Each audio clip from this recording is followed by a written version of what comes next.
ఒకసారి జరిగితే పొరపాటు, రెండోసారి కూడా జరిగితే అలవాటు అవుతుంది. హాగు అట్లా అలవాటు తీరుగా సినిమా టాకీస్ల ముంగట తొక్కిస్లాటలు కావద్దని గట్టి నిర్ణయం తీసుకున్నదట తెలంగాణ సర్కారు. హరిహర వీరమల్లు సినిమా విడుదలైనందుకు ఎప్పటికంటే ఓ 10 మంది పోలీసులను ఎక్కువనే పెట్టింది టాకీస్ల ముంగట. ఫ్యాన్స్ అయినా పార్టీ క్యాడర్ అయినా ఎక్కువ తక్కువ ఏషాలేసి పబ్లిక్కు తిప్పల పెడితే లాఠీలకు పని కూడా చెప్పాలని సిద్ధమై వచ్చిండ్రట.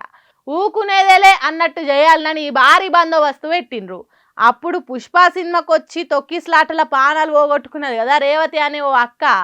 హాగో అందుకే చిన్నపిల్లలని ఎత్తుకొని సినిమాకి వచ్చిన ఓ పవన్ కళ్యాణ్ ఫ్యాన్ను వెనుకకు పంపిండ్రు.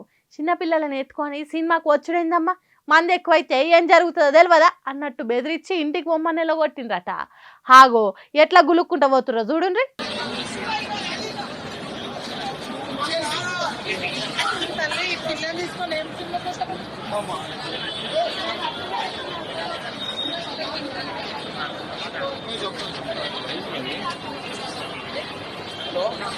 నీ సినిమా మొక్క మంగడిపోను సంకన చిన్నపిల్లనే వేసుకొని వచ్చినావా? కొద్దిగా బుద్ధి లేదా?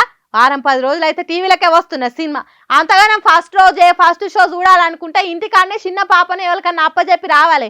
అంతేగాని ఇట్లా ఎత్తుకొని వస్తే మొత్తుకునే కథ అవుతుందని తెలియదా? ఏం మనుషులమ్మా, కొద్దిగా కూడా ఆలోచన లేకుంటే చేస్తున్నారు అని తిడుతున్నారు ఈ వీడియో చూసిన జనాలు కూడా.